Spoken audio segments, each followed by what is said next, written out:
Hey, welcome to another episode of Coffee in College. I'm your host, Priyanka, college counselor of over 10 years, and today our main topic is college essays. Tis the season.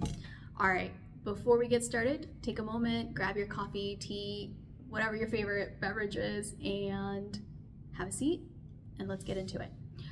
All right. Today, I want to talk about what a college essay is and then the 3 things you can do to make your college essay stand out. All right, hopefully that sounds good to you guys. Let's get in. So first, if you're not aware of what a college essay is, you've never heard of it, or you've heard of it, you've heard people talking about it, but you don't actually know what it means. Well, let's give you a little bit of a background. So when it comes to the college application process, the components of it, yes, you're submitting your grades. Of course, you're submitting your grades. Then you're submitting your SAT or ACT scores, depending on whether or not a university is asking for them. Then you have all these extracurricular activities, whatever you might have done outside of school. It could be playing a musical instrument, art, sports, volunteering in the community, a job, helping out your family, etc. Okay, your life outside the classroom. So to bring all of this together on the application. So they have their separate sections, but then one of the sections is called your college essay.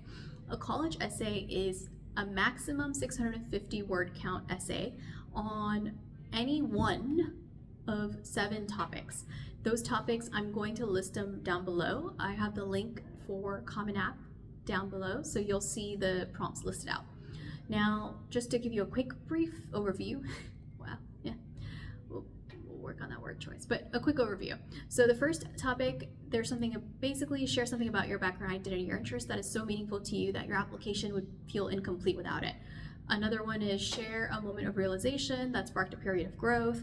Another topic is what are you grateful for, essentially, or what is something someone else may have done for you that made you really appreciative. Then another topic is something that you love doing so much that you could lose all track of time. All right, now I know I haven't mentioned all the topics, but the one thing I do want you to note is that topic number 7, and this has been going on for over 2 decades at this point, or at least over a decade, don't quote me on that, but over a decade. But the 7th topic is always share an essay of your own choice. Okay, so whatever, if it's not one of the prompts, then whatever other topic you might have. Ultimately, it does not matter which prompt you pick. There are always rumors that start up on, okay, but all my classmates are doing this first prompt and maybe I need to do that one too, or everyone's doing this other prompt and I need to do that style of writing or whatever it is as well. And that's not true. You have those 7 options so you can pick the one that helps you best write your story. Okay, keep that in mind. It doesn't matter which prompt you pick. All right, so that covers what college essays are. Now, what are 3 ways you can make your college essay stand out? First up, make sure it is a somewhat positive tone. It is very, very tempting, and I've had students do this before, where you might talk about your injuries, mental health struggles, any ultimately downward, like a negative spin on things. Okay, now you're allowed to put not happy events in your college essay. I'm not saying you have to bury that, but make sure that you also have either more of a lighthearted tone to it or you have a positive twist somewhere in there. But ultimately, you don't want to make it about, I'm using this as an example, but it's because I've seen this before. You don't want to make it about your struggles with anxiety. You don't want to make it your struggles with depression or your injuries from sports incidents or maybe the chaos that might have happened in your family during X, Y, and Z period of time. Okay, this is not, and then how you navigated it, or whatever that topic might be. That's not how you want to phrase it. Yes, you can mention those incidents, but your approach matters. And this goes with anything. I think a family friend actually told me this when I was younger, is anything you do, the way you approach it, the way you approach other people, whether it's in person, conversation, or through writing, your approach matters. Well, this is writing. It is a very important piece of writing. And if you take too much of a negative tone, it either puts the reader in a funk or it makes it really awkward. There are times when I've had students want to mention very serious issues in their college essay because they feel, once again, going back to that prompt about what you feel your essay might be incomplete without, well, they might have gone through really serious stuff in life at a very young age, and it did shape them. All right, it genuinely shaped them. It was real. None of this is not real. It is real.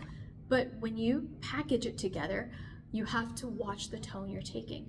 Now, with that said, if you have a genuine event, incident, mental health, whatever it might be, family concerns that you want to mention, there's a separate section called the additional information section in which you can expand upon whatever it is you want to go into. Some universities take it a step further and will actually give you the option to attach additional documents to share more about your circumstances.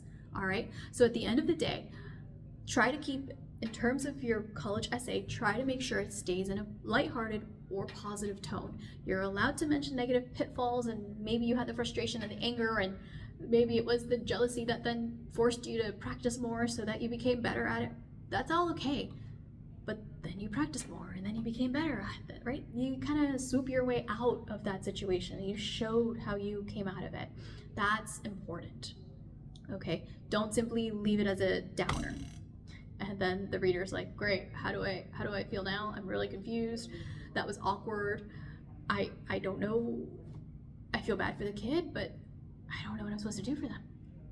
All right, we don't want to put them in that kind of situations. So that's number one, make sure you keep your essay in more of a positive tone. And speaking of that positive tone, number two is think about the emotional journey you want to take your reader on. Your reader is reading essays, hundreds of essays, on the same 7 prompts. And statistically, probably a lot of overlap in a lot of these extracurricular activities, in a lot of the opportunities available to students, which means that the topics that they're going to be reading about, well, a lot of overlap, a lot of repetition.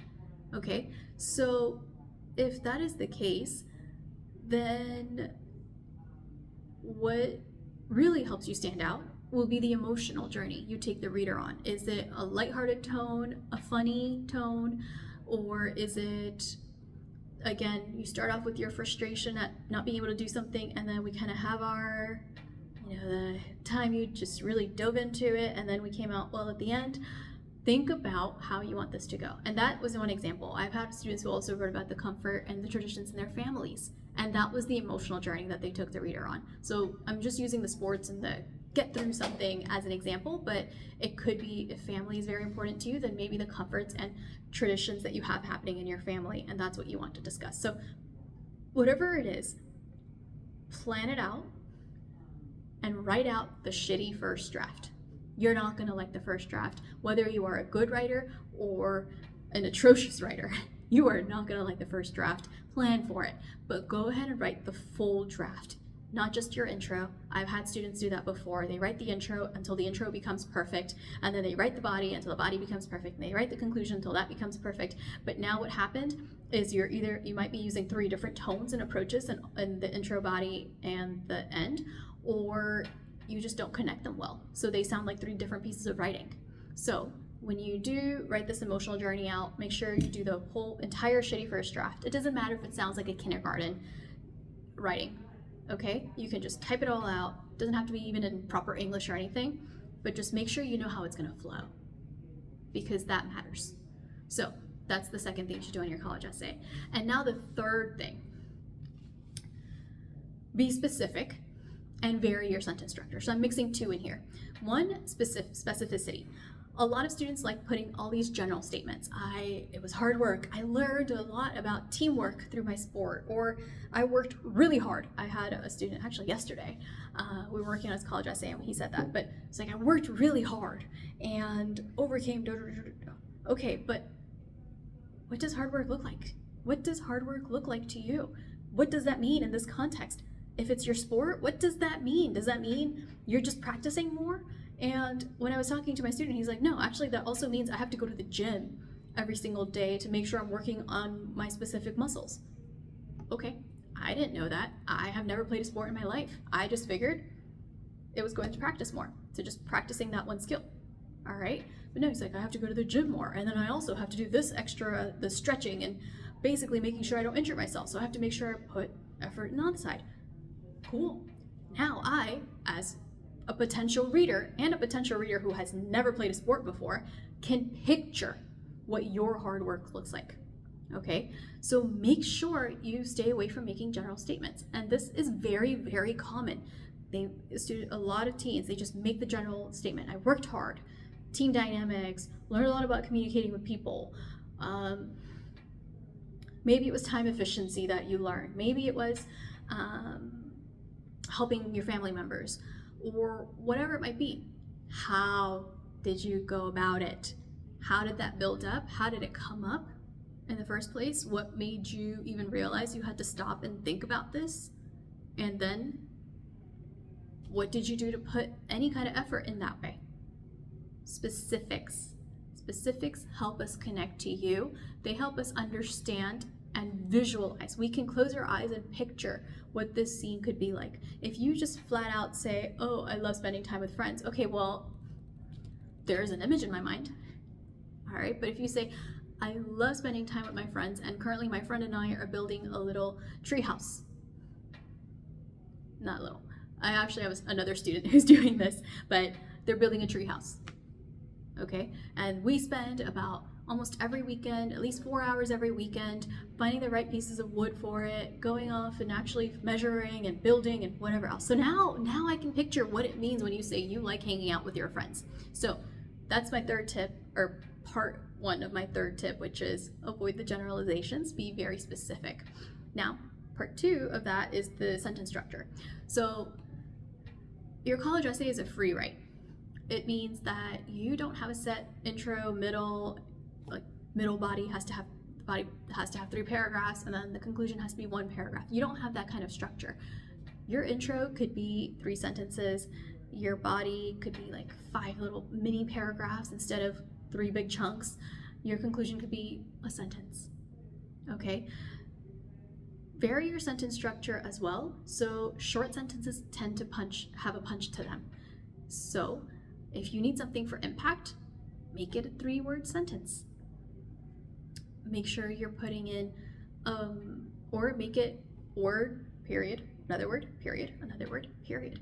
Feel free to play around with the sentence structure. It's things you might have seen on blog posts or things you might have seen in books, but you felt you couldn't do because in school, that's just not the common writing style. So now, particularly if you are a decent to great writer, feel free to play with this sentence variation, all right? And that's the major overview of college essays and the 3 things you should do. But if you want samples of college essays, I highly recommend checking out Johns Hopkins Essays That Worked. If you just hit that into Google, and I'll make sure I put a link in the description as well, but check out Johns Hopkins Essays That Worked. They have an entire archive of over 40 essays that you can look at. And what I really like about this archive is that you get the admissions committee's comments. There will be essays, the student essays, that don't vibe with you. That to you, they make no sense as to why this was the essay. This was a great essay, and why Johns Hopkins put it on their website. It might not make sense because you don't connect to that student, right? You don't connect to that writer. So it's nice to have those admissions committee's comments available for you so you could see what exactly the admissions committee is looking for and how they pulled those traits out from that particular essay. So check those out, and if you have any questions or topic ideas, please post in the comments and I'll make sure I make a video on those. All right, until next time, bye.